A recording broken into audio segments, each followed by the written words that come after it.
राजनाथ सिंह बोल रहे हैं। लद्दाख की पूर्वी सीमाओं पर हाल में हुई गतिविधियों से अवगत कराने के लिए उपस्थित हुआ हूं। जैसा कि आपको ज्ञात है, हमारे माननीय प्रधानमंत्री श्री नरेंद्र मोदी जी ने हाल ही में लद्दाख का दौरा कर हमारे बहादुर जवानों से मुलाकात की थी एवं उन्हें यह संदेश भी दिया था कि समस्त देशवासी अपने वीर जवानों के साथ खड़े हैं।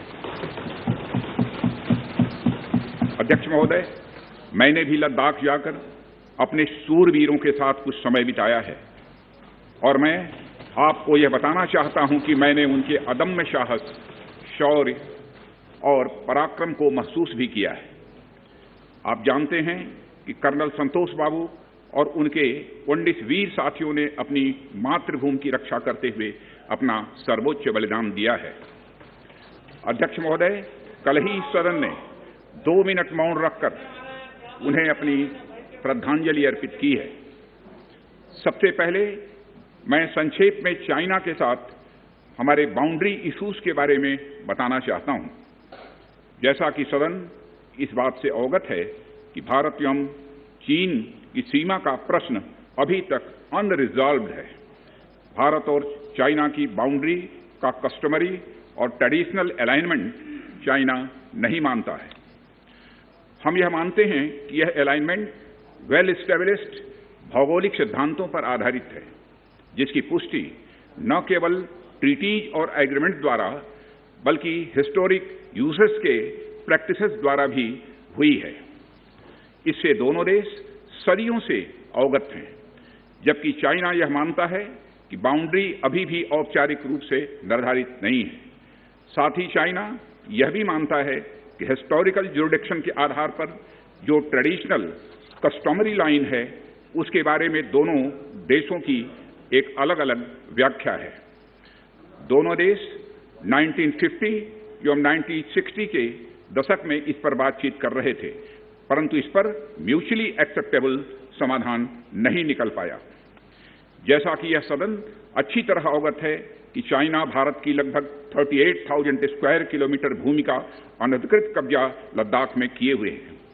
इसके अलावा 1963 में एक तथाकथित बाउंड्री एग्रीमेंट के तहत पाकिस्तान ने पीओके की 5,180 स्क्वायर किलोमीटर भारतीय जमीन अवैध रूप से चाइना को सौंप दी है। चाइना अरुणाचल प्रदेश की सीमा से लगे हुए लगभग 90,000 स्क्वायर किलोमीटर भारतीय क्षेत्र को भी अपना बताता है। अध्यक्ष महोदय, भारत तथा चाइना दोनों ने औपचारिक तौर पर यह माना है कि सीमा का प्रश्न एक जटिल मुद्दा है, जिसके समाधान के लिए पेशेंस की आवश्यकता है तथा इस इशू का फेयर, रीजनेबल और म्यूचुअली एक्सेप्टेबल समाधान शांतिपूर्ण बातचीत के द्वारा निकाला जाना चाहिए। अंतरिम रूप से दोनों पक्षों ने यह मान लिया है कि सीमा पर पीस और ट्रैंक्विलिटी बहाल रखना बाइलेटरल रिलेशंस को बढ़ाने के लिए यह अत्यंत आवश्यक है। मैं यह भी बताना चाहता हूं कि अभी तक इंडिया चाइना के बॉर्डर एरियाज में commonly delineated line of actual control नहीं है और एलएसी को लेकर दोनों का परसेप्शन अलग अलग है। इसलिए पीस और ट्रैंक्विलिटी बहाल रखने के लिए दोनों देशों के बीच कई तरह के एग्रीमेंट्स और प्रोटोकॉल्स भी हैं। इन समझौतों के तहत दोनों देशों ने यह माना है कि एलएसी पर पीस और ट्रैंक्विलिटी बहाल रखी जाएगी, जिस पर एलएसी की अपनी अपनी रेस्पेक्टिव पोजीशंस और बाउंड्री क्वेश्चन का कोई असर नहीं माना जाएगा। इस आधार पर वर्ष 1988 के बाद से दोनों देशों के बाइलेटरल रिलेशंस में काफी विकास हुआ था। भारत का मानना है कि बाइलेटरल रिलेशंस को विकसित किया जा सकता है तथा साथ ही साथ बाउंड्री मुद्दे के समाधान के बारे में भी चर्चा की जा सकती है, परंतु एलएसी पर पीस और ट्रैंक्विलिटी में किसी भी प्रकार की गंभीर स्थिति का बाइलेटरल रिलेशंस पर निश्चित रूप से असर पड़ेगा। अध्यक्ष महोदय, वर्ष 1993 और 1996 के समझौते में इस बात का जिक्र है कि एलएसी के पास दोनों देश अपनी सेनाओं की संख्या कम से कम रखेंगे। समझौते में यह भी है कि जब तक बाउंड्री इश्यूज का पूर्ण समाधान नहीं होता है, तब तक एलएसी को स्ट्रिक्टली रेस्पेक्ट और एडहेर किया जाएगा और उसका उल्लंघन किसी भी सूरत में नहीं किया जाएगा। इन समझौतों में भारत व चाइना एलएसी के क्लैरिफिकेशन द्वारा एक कॉमन अंडरस्टैंडिंग पर पहुंचने के लिए भी कमिटेड हुए थे। इसके आधार पर 1990 से 2003 तक दोनों देशों द्वारा एलएसी पर एक कॉमन अंडरस्टैंडिंग बनाने की कोशिश की गई, लेकिन इसके बाद चाइना ने इस कार्रवाई को आगे बढ़ाने पर सहमति नहीं जताई है। इसके कारण कई जगहों पर चाइना तथा भारत के बीच एलएसी परसेप्शंस में ओवरलैप है। इन क्षेत्रों में तथा बॉर्डर के कुछ अन्य इलाकों में दूसरे समझौतों के आधार पर दोनों की सेनाएं फेस ऑफ आज की स्थिति का समाधान निकालती हैं, जिससे कि शांति कायम हो। इससे पहले कि मैं सदन को वर्तमान स्थिति के बारे में बताऊं, अध्यक्ष महोदय, मैं यह बताना चाहता हूं कि सरकार की विभिन्न इंटेलिजेंस एजेंसीज के बीच कोऑर्डिनेशन का एक इलेबोरेट और टाइम टेस्टेड मैकेनिज्म है, जिसमें सेंट्रल आर्म्ड पुलिस फोर्सेज और तीनों हमारी आर्म्ड फोर्सेज की इंटेलिजेंस एजेंसीज भी शामिल हैं। टेक्निकल और ह्यूमन इंटेलिजेंस को लगातार कोऑर्डिनेटेड तरीके से इकट्ठा किया जाता है तथा आर्म्ड फोर्सेज से उनके डिसीजन मेकिंग के लिए भी शेयर किया जाता है। अध्यक्ष महोदय, अब मैं सदन को इस साल की उत्पन्न परिस्थितियों से अवगत कराना चाहता हूं। अप्रैल माह से ईस्टर्न लद्दाख की सीमा पर चाइना की सेनाओं की संख्या तथा उनके आर्मामेंट्स में काफी वृद्धि देखी गई है। मई महीने के प्रारंभ में चाइना ने गलवान घाटी क्षेत्र में हमारी ट्रूप्स के नॉर्मल ट्रेडिशनल पेट्रोलिंग पैटर्न में व्यवधान शुरू किया, जिसके कारण फेस ऑफ की स्थिति उत्पन्न हुई। ग्राउंड कमांडर्स द्वारा इस समस्या को सुलझाने के लिए विभिन्न समझौतों तथा प्रोटोकॉल के तहत वार्ता की जा रही थी। इसी बीच मई महीने के मध्य में चाइना द्वारा वेस्टर्न सेक्टर में कई स्थानों पर एलएसी पर ट्रांसग्रेशन करने की कोशिश की गई। इसमें कोंगकाला, गोगरा एंड पेंगोंग लेक का नॉर्थ बैंक शामिल है। इन कोशिशों को हमारी सेनाओं ने समय पर देख लिया तथा उसके लिए आवश्यक जवाबी कार्रवाई भी की है। अध्यक्ष महोदय, हमने चाइना को डिप्लोमेटिक तथा मिलिट्री चैनल्स के माध्यम से यह अवगत करा दिया कि इस प्रकार की गतिविधियां स्टेटस को यूनिलेटरली बदलने का प्रयास है और यह भी साफ कर दिया गया कि ये प्रयास हमें किसी भी सूरत में मंजूर नहीं है। अध्यक्ष महोदय, एलएसी के ऊपर फ्रिक्शन बढ़ता हुआ देखकर दोनों तरफ के सैन्य कमांडरों ने 6 जून 2020 को मीटिंग की तथा इस बात पर सहमत बनी कि रेसिप्रोकल एक्शंस के द्वारा डिसएंगेजमेंट किया जाए। दोनों पक्ष इस बात पर भी सहमत हुए कि एलएसी को माना जाएगा तथा कोई ऐसी कार्रवाई नहीं की जाएगी जिससे स्टेटस को बदले। किंतु इस सहमति के वायलेशन में चीन द्वारा एक वायलेंट फेस ऑफ की स्थिति 15 जून को गलवान में क्रिएट की गई। हमारे बहादुर सिपाहियों ने, हमारे बहादुर सेना के जवानों ने अपनी जान का बलिदान दिया और साथ ही चीनी पक्ष को भी भारी क्षति पहुंचाई है। अध्यक्ष महोदय, और अपनी सीमा की सुरक्षा में वह कामयाब रहे हैं। इस पूरी अवधि के दौरान हमारे बहादुर जवानों ने जहां संयम की जरूरत थी वहां संयम रखा तथा जहां शौर्य की जरूरत थी वहां शौर्य प्रदर्शित किया है। अध्यक्ष महोदय, मैं सदन से अध्यक्ष महोदय यह अनुरोध करता हूं कि हमारे दिलेर जवानों की वीरता एवं उनके बहादुरी की भूरी भूरी प्रशंसा की जानी चाहिए। हमारे बहादुर जवान अत्यंत मुश्किल परिस्थितियों में अपने अथक प्रयास से समस्त देशवासियों को सुरक्षित रख रहे हैं। एक ओर किसी को भी हमारे सीमा की सुरक्षा के प्रति हमारे डिटर्मिनेशन के बारे में संदेह नहीं होना चाहिए। वहीं भारत यह भी मानता है कि पड़ोसियों के साथ शांतिपूर्ण संबंधों के लिए आपसी सम्मान और आपसी सेंसिटिविटी भी आवश्यक है। चूंकि हम मौजूदा स्थिति का डायलॉग के जरिए समाधान चाहते हैं और हमने चाइनीज साइड के साथ डिप्लोमेटिक और मिलिट्री एंगेजमेंट बनाए रखा है। इन डिस्कशंस में 3 की प्रिंसिपल्स हमारी अप्रोच को तय करते हैं। फर्स्ट, दोनों पक्षों को एलएसी का सम्मान और कड़ाई से पालन करना चाहिए। सेकंड, किसी भी पक्ष को अपनी तरफ से यथास्थिति का उल्लंघन करने का प्रयास नहीं करना चाहिए। और थर्ड, दोनों पक्षों के बीच सभी समझौतों और अंडरस्टैंडिंग्स का पूर्णतया पालन होना चाहिए। चाइनीज साइड की यह पोजीशन है कि स्थिति को एक जिम्मेदार ढंग से हैंडल किया जाना चाहिए और द्विपक्षीय समझौतों एवं प्रोटोकॉल के अनुसार शांति एवं सद्भाव सुनिश्चित किया जाना चाहिए। वह भी यही कहते हैं। जबकि ये डिस्कशन चल ही रहे थे, चीन की तरफ से 29 और 30 अगस्त की रात को प्रोवोकेटिव सैनिक कार्रवाई की गई, जो पैंगोंग लेक के साउथ बैंक एरिया में स्टेटस को बदलने का प्रयास था।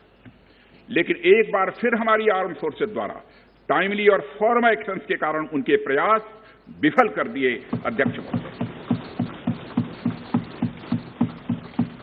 अध्यक्ष महोदय, जैसा कि उपर्युक्त घटनाक्रम से यह स्पष्ट है, चीन की कार्रवाई से हमारे विभिन्न द्विपक्षीय समझौतों के प्रति उसका डिसरिगार्ड पूरी तरह से दिखता है।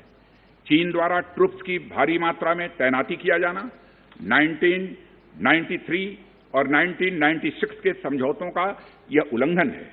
एलएसी का सम्मान करना और उसका कड़ाई से पालन किया जाना सीमा क्षेत्रों में शांति और सद्भाव का आधार है और इसे 1993 एवं 1996 के समझौते में स्पष्ट रूप से यह स्वीकार भी किया गया है।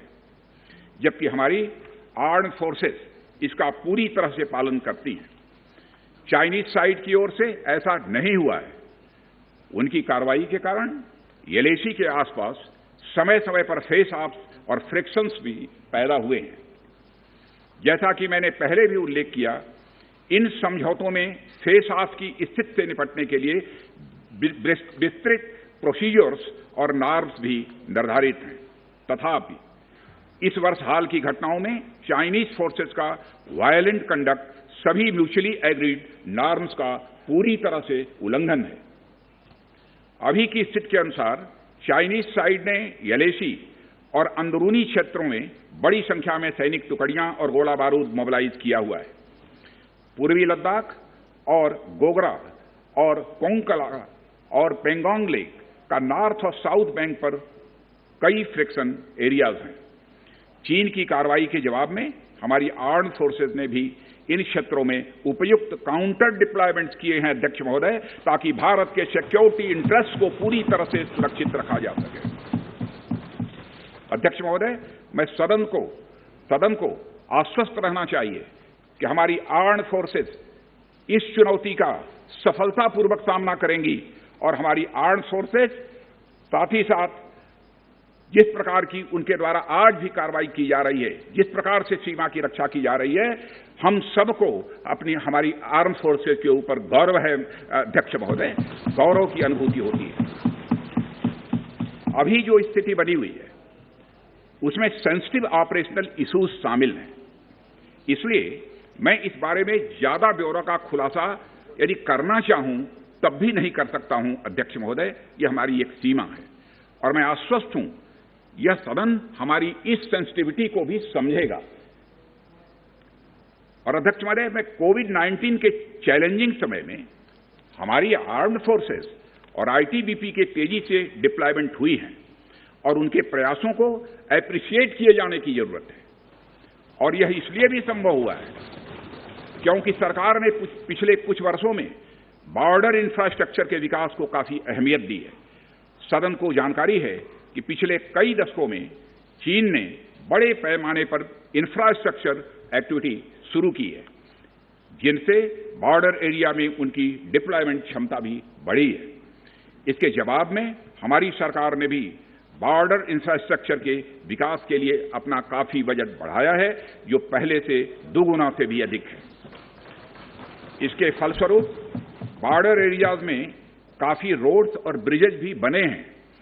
इससे न केवल लोकल पॉपुलेशन को जरूरी कनेक्टिविटी मिली है, बल्कि हमारी आर्म्ड फोर्सेस को बेहतर लॉजिस्टिकल सपोर्ट भी मिला है। ओके। अध्यक्ष महोदय, इसके कारण वे बॉर्डर एरिया में अधिक अलर्ट रह सकते हैं। 1 मिनट, सेक्रेटरी जनरल ट्रांसलेशन शुरू कर दें। आ रहा है, एक बार चेक कर लो। ठीक। एक बार चेक कर लें दोबारा। ओके। अध्यक्ष महोदय, इसके कारण वे बॉर्डर एरियाज में अधिक अलर्ट रह सकते हैं और जरूरत पड़ने पर बेहतर जवाबी कार्रवाई भी कर सकते हैं। आने वाले समय में भी सरकार इस उद्देश्य के प्रति पूरी तरह से कमिटेड रहेगी, यह मैं सदन को आश्वस्त करना चाहता हूं। आदरणीय अध्यक्ष महोदय, मैं इस बात पर बल देना चाहूंगा कि भारत हमारे बॉर्डर एरिया में मौजूदा मुद्दों का हल शांतिपूर्ण बातचीत और कंसल्टेशन के जरिए किए जाने के प्रति कमिटेड है। इस उद्देश्य को पाने के लिए मैं अपने चाइनीज काउंटर पार्ट से 4 सितंबर को मॉस्को में मिला और उनसे हमारी इन डेप्थ डिस्कशन भी हुई। मैंने स्पष्ट तरीके से हमारी चिंताओं को चीनी पक्ष के सामने रखा, जो उनकी बड़ी संख्या में ट्रूप्स की तैनाती और उनका एग्रेसिव बिहेवियर और यूनिलैटरल स्टेटस को बदलने की कोशिश से रिलेटेड था। मैंने यह भी स्पष्ट किया कि हम इस मुद्दे को शांतिपूर्ण ढंग से हल करना चाहते हैं और हम चाहते हैं कि चीनी पक्ष हमारे साथ मिलकर काम करे। वहीं हमने, अध्यक्ष महोदय, यह भी स्पष्ट कर दिया कि हम भारत की सॉवरेनिटी और टेरिटोरियल इंटीग्रिटी की रक्षा के लिए पूरी तरह से डिटरमिन्ड हैं। इसके बाद मेरे कोलीग विदेश मंत्री श्री जयशंकर जी भी 10 सितंबर को मॉस्को में चाइनीज विदेश मंत्री से मिले। दोनों एक एग्रीमेंट पर पहुंचे कि यदि चाइनीज साइड द्वारा सिंसियरली और फेथफुली एग्रीमेंट को इंप्लीमेंट किया जाता है तो कंप्लीट डिसएंगेजमेंट प्राप्त किया जा सकता है और बॉर्डर एरिया में शांति स्थापित हो सकती है। अध्यक्ष महोदय, जैसा कि सभी सम्मानित सदस्यों को जानकारी है कि बीते समय में भी चीन के साथ हमारे बॉर्डर एरियाज में लंबे स्टैंड ऑफ्स की स्थिति यह कई बार बनी है, जिसका शांतिपूर्ण तरीके से समाधान भी किया गया था। हालांकि इस वर्ष की स्थिति, चाहे वो ट्रूप्स की स्केल ऑफ इन्वॉल्वमेंट हो या फ्रिक्शन पॉइंट्स की संख्या हो, वह पहले से बहुत अलग है। फिर भी हम मौजूदा स्थिति के शांतिपूर्ण समाधान के लिए पूरी तरह से कमिटेड हैं। इसके साथ साथ मैं सदन को आश्वस्त करना चाहता हूं कि हम सभी परिस्थितियों से निपटने के लिए भी तैयार हैं।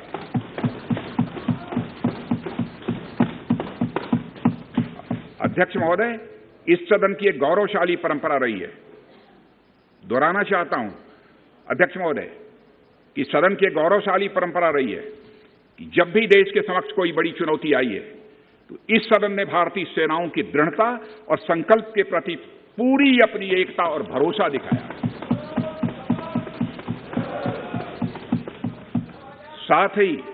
साथ ही सीमा क्षेत्र में तैनात अपने बहादुर सेना के जवानों के शौर्य, पराक्रम और सीमा की सुरक्षा के प्रति उनकी प्रतिबद्धता पर पूरा इस सदन ने विश्वास व्यक्त किया है। अध्यक्ष महोदय, और अध्यक्ष महोदय, मैं आपको यह विश्वास दिलाना चाहता हूं कि हमारे आर्म फोर्सेस के जवानों का जोश एवं हौसला बुलंद है, इस पर किसी को संदेह नहीं होना चाहिए। माननीय प्रधानमंत्री जी के बहादुर जवानों के बीच जाने के बाद हमारे कमांडर तथा जवानों में यह संदेश गया है कि देश के 130 करोड़ आदिवासी जवानों के साथ खड़े हैं। उनके लिए बर्फीली ऊंचाइयों के अनुरूप विशेष प्रकार के गर्म कपड़े, उनके रहने का स्पेशलाइज टेंट तथा उनके सभी अस्त्र शस्त्र एवं गोला बारूद की पर्याप्त व्यवस्था की गई है। अध्यक्ष महोदय, हमारे जवानों का यह संकल्प सराहनीय है कि दुर्गम ऊंचाइयों पर जहां ऑक्सीजन की कमी है तथा तापमान 0 से नीचे है, उनके उत्साह में कोई कमी नहीं आती है और वे सियाचिन, कारगिल और आदि ऊंचाइयों पर अपना कर्तव्य इतने वर्षों से लगातार निभाते आ रहे हैं। और अध्यक्ष महोदय, मुझे इस गौरवमयी सदन के साथ यह साझा करने में यह कतई संकोच नहीं है कि लद्दाख में हम एक चुनौती के दौर से गुजर रहे हैं और मैं इस सदन से यह आग्रह करना चाहता हूं कि हमें एक रिजोल्यूशन द्वारा पारित करना चाहिए कि हम अपने वीर जवानों के साथ कदम से कदम मिलाकर खड़े हैं। पूरा सदन अपने वीर जवानों के साथ कदम से कदम मिलाकर खड़ा है, जो कि अपनी जान की, अपनी जिंदगी की बगैर परवाह किए हुए देश की चोटियों की ऊंचाइयों पर विषम परिस्थितियों के बावजूद हमारी भारत माता की वह रक्षा करते हैं। यह समय है जब यह सदन अपने सशस्त्र सेनाओं के साहस और वीरता पर पूर्ण विश्वास जताते हुए उनको यह संदेश भेजिए कि यह सदन और सारा देश सशस्त्र सेनाओं के साथ है, जो भारत की संप्रभुता और अखंडता की रक्षा में लगातार जुटे हुए हैं। इन्हीं शब्दों के साथ अध्यक्ष महोदय, मैं अपना निवेदन समाप्त करता हूं। Item number 11.